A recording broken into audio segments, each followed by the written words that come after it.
SZA, singer, songwriter extraordinaire, thank you so much for joining us. I'm so grateful. Thank you. One question I want to ask you is how are you doing? The pandemic has been a lot for a lot of people. How are you taking care of your mental health? I'm super active, so I spend a lot of time outside.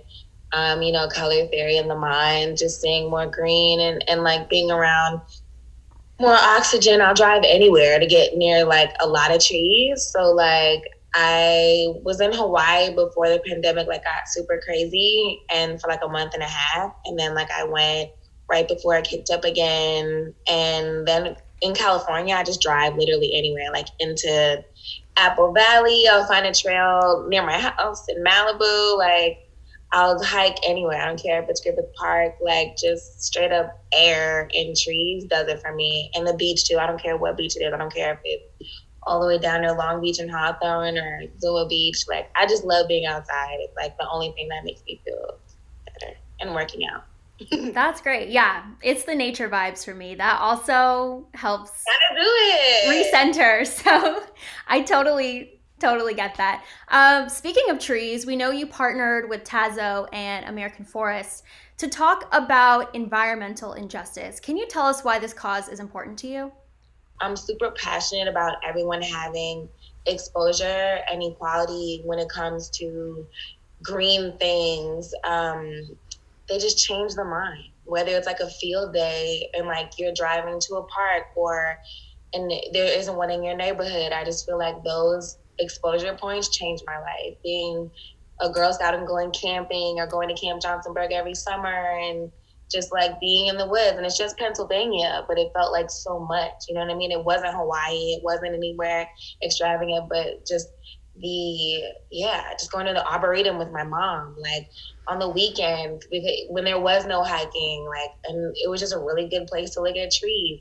That changed my life. And I think all kids and all people, just human beings in general, need to have an increased living experience. And it's a shame that adding things that are naturally here and available to us in abundance is an addition to our quality or of life. But because it is, I think what Tazo is doing is just remarkable.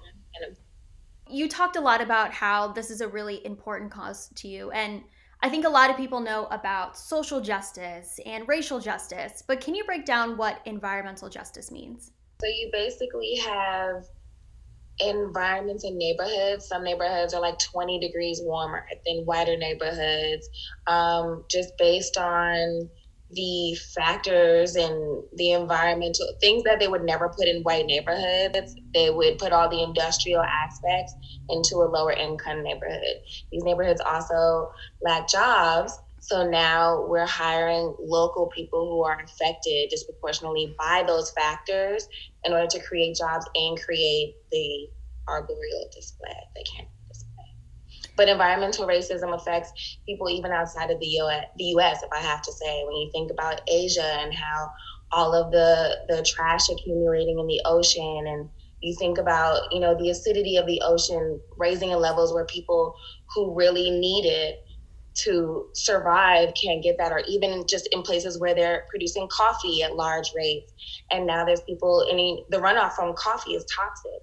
So now it's infecting the water supply, and people in villages who depend on those things to survive and feed their entire civilization are dying off and really suffering from that. So it's greater than the US, but within the US, it's definitely based on, I feel like, industrial expansion at the expense of the human experience.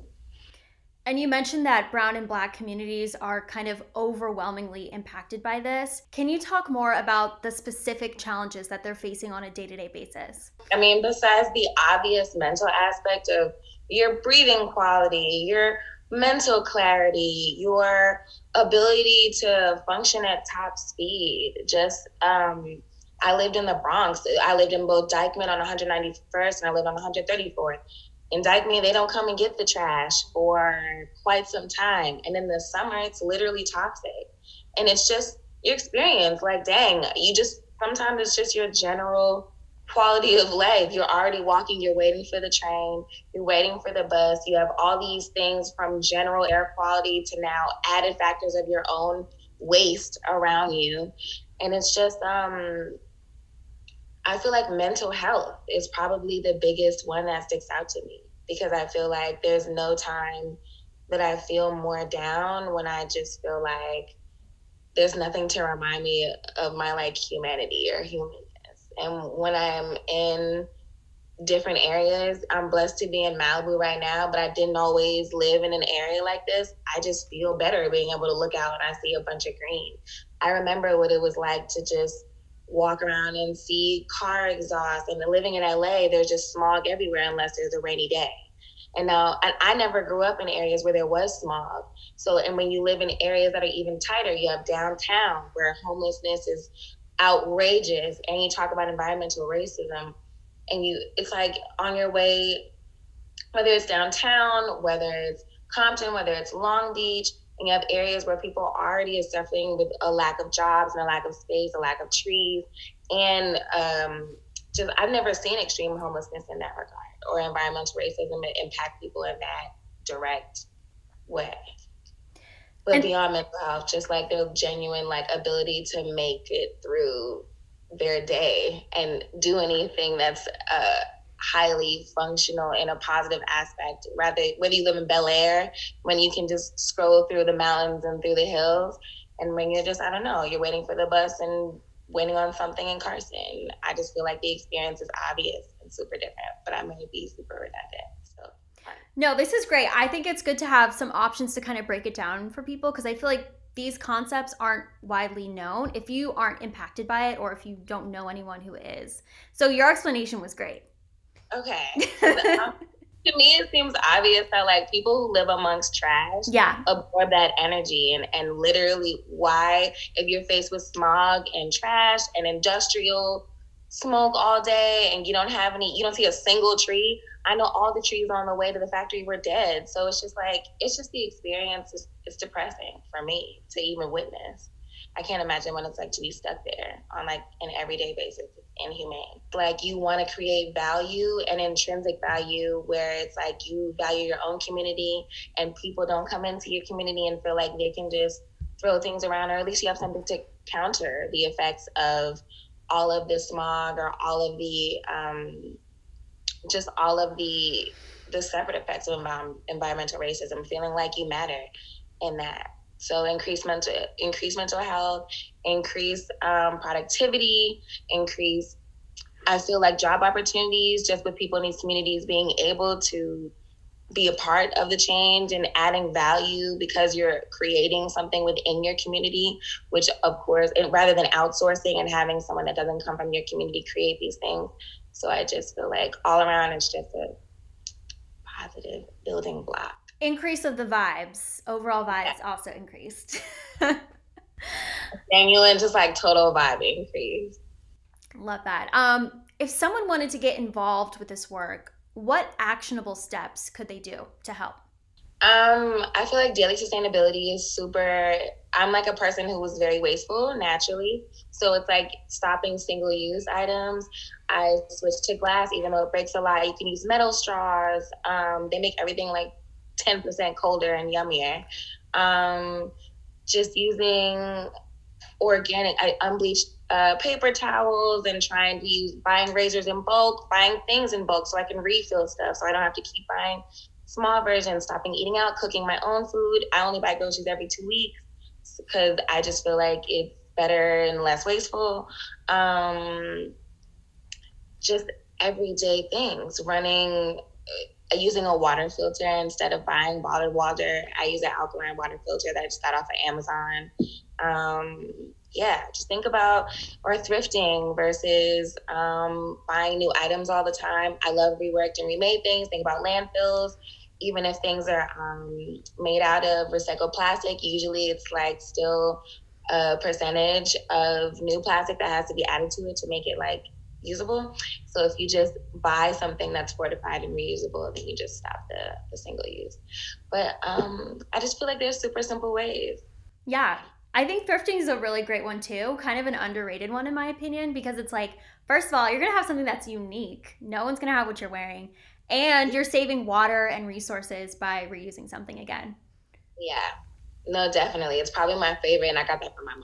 She's like the most handy, and she has like Oscar de la Renta that's like thrifted too. So she gave Whoa. me top of that. It's like besides the environmental aspect, the job creation to me is super important because I know so many people have lost their jobs within the Black and Brown community, and I feel like that's, besides your quality living experience, that's the true like disproportionate effect. So I feel like being able to be a vehicle or a catalyst for job creation or just a resurgence in a certain community that's been really hit hard is just awesome. I don't know. I think that's probably the biggest aspect. I love the clean air aspect and the adding of the aesthetic and the mental health aspect, but I just really feel like in a real world time when we're all waiting for our stimulus, adding jobs is remarkable, especially when it has nothing to do with tea. It's beautiful. Yeah, I totally agree. I think a lot of times, corporations or companies can ask people to do something without any type of, compensation. Would Especially asking people who are already like disenfranchised to care more about the environment than they do their everyday life experience. So I feel like including people from their community is an amazing way to like really help people understand that it's really all connected, that it's not a separate thing. It's just hard to pay attention to when your quality of life is already just like you get the short end of the stick. It's hard to care. But now it's like the direct connection is there, the value of your community beyond aesthetic value. Yeah, it's all cyclical for sure, 100%. So we're gonna talk about music now. Huge fan of the music, I have to say this. Um, Good Days was such a hit. We saw it hit the Billboard top 10, it went number one on Spotify. Do you think that there was something about this song that people needed right now in such a challenging moment in history? I think people are really just frazzled and very sad. I think it's like a weird thing where like we know hopelessness is the vibe, but we just want better options. So I feel like I don't know, me being in a genuine space just like everybody else, I genuinely lost my mind in quarantine last year. So making my own mantra of like still believe in good days because it's really me trying to convince myself. Um, that was pretty key for me. And I think it's very powerful because we're all really sad and really looking for that like outlet or even that like glimmer or our own personal mantra to like keep it going and make it worthwhile in the realm of good days because it's hard to believe I really lost like at least 3 friends to like suicide or drug overdose just by like going through heavy stuff during quarantine last year. And it's really like it's just been a really nutty time. And Good Days was probably just like a brainchild of like I have nothing else but to believe in good days because if not, then what? I'm just gonna like spiral out of control, and that's not an option. So, I mean, it is for like an allotted amount of hours per day, but we don't Right. make it a lifestyle. Yeah, I think too, like one of the messages I get from listening to her music is like at the end of the day, live in your youth. If you want to have fun, but take care of yourself. And I feel like that's very true in the pandemic. But I'm wondering, you touched on this a little bit, but how has your mental health been overall during the pandemic? And other than going outside, what are some of the things that you do to keep yourself positive? Really like moving around is probably I'm just a very physical person. And I'm like a to learn things I have to do them. So me just like being super active, I swear, like in different ways, trying like different types of yoga that I found on YouTube and just like Qigong. I love all those movements, like the 8 section brigade, like just learning all that, just really just trying things, connecting with different aspects of like my body out of desperation kind of thing. And like breathing exercises. I didn't realize how much I wasn't breathing. I probably like have breathed 4 times during this entire interview, but breathing is super important. I feel like for presence and I think it calms me down a lot. But yeah, outside is genuinely like my number one like solid. That's not like cap. That's not for Tazo. I genuinely like. I'm obsessed with trees, and I've like. Have you ever hugged a tree? Yeah, there's like an energy with trees. So I'm with you on I that. did a study on hugging trees. I thought it was really genuinely like bluff, but it's not. I like genuinely love to just connect with everything in my yard and just like, and even if I lived back in Brooklyn with like a 2 centimeter yard, I'd be out there too, just because I love to be outside. It's weird. There's definitely a presence like when you're in a forest or surrounded by just like beautiful nature. So I'm completely with you. I'm an earth sign 100%. So I'm a Taurus.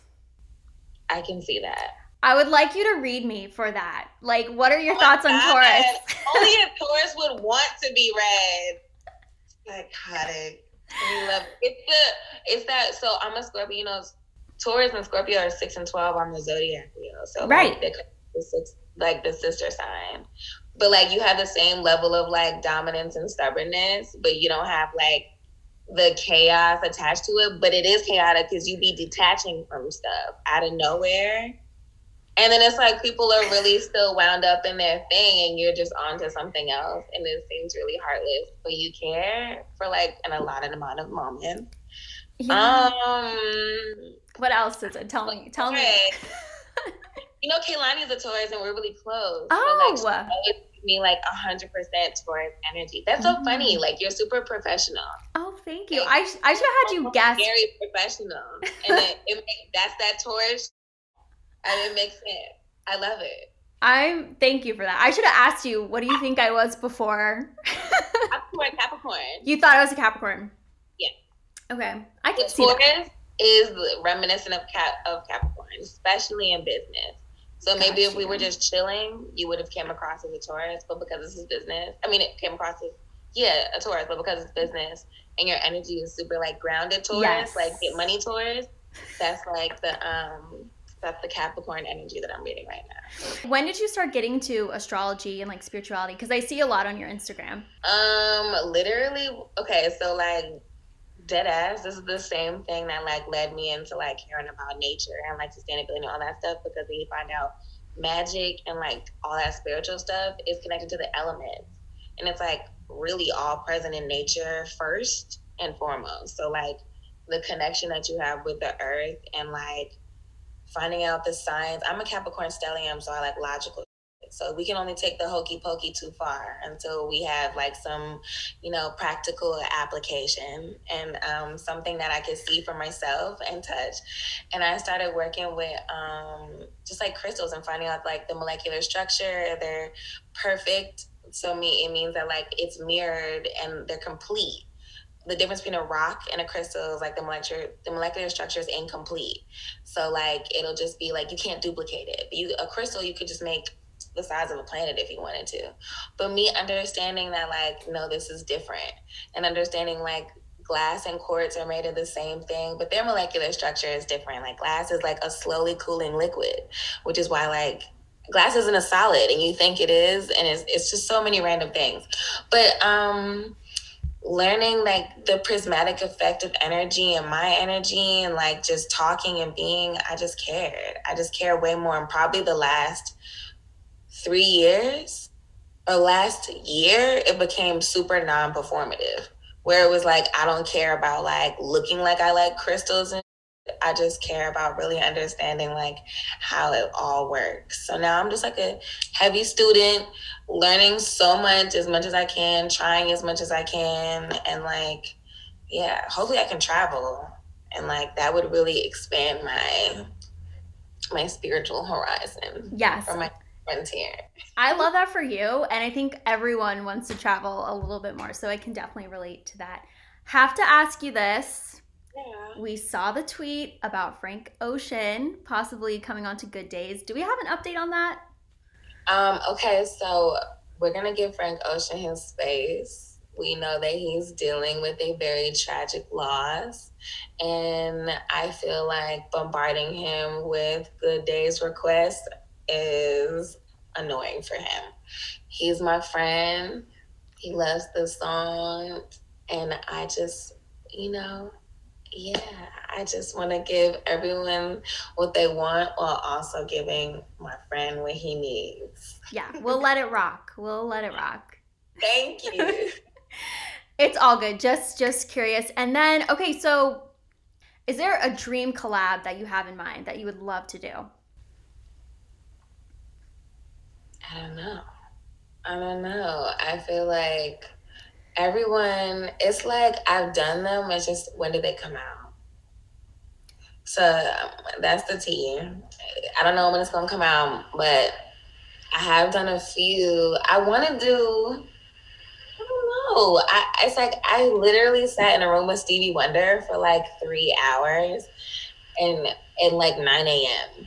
And that was like my biggest dream. And I feel like everybody else I've also done a collab with too. I can't tell you because then it'll be like the internet will annoy them about when it's coming out. But yeah, I don't know. I have no idea. If there's somebody that you wanted me to collab with, you tell me. And I mean, honestly, Stevie sounds like a great idea. So I'm going to be waiting for that one.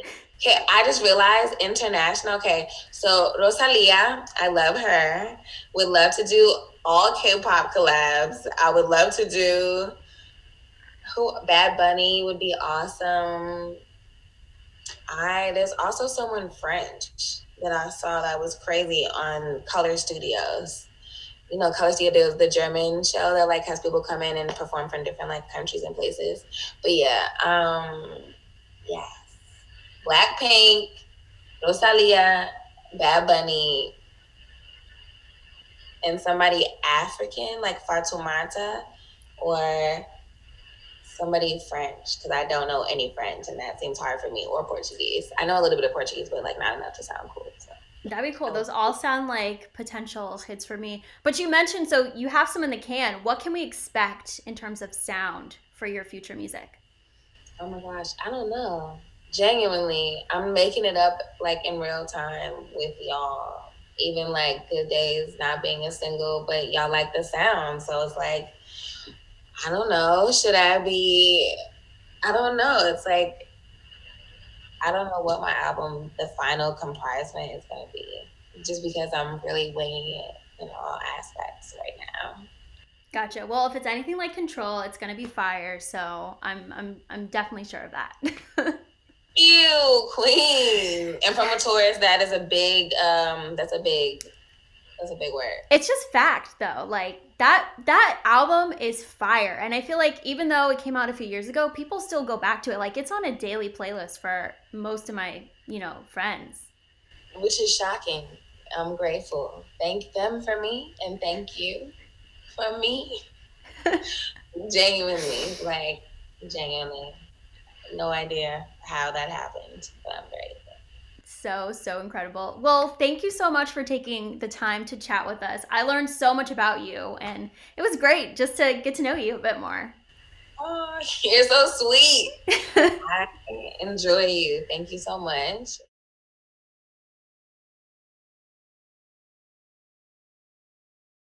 Hey, NBC News viewers, thanks for checking out our YouTube channel. Subscribe by clicking on that button down here and click on any of the videos over here to watch the latest interviews, show highlights, and digital exclusives. Thanks for watching.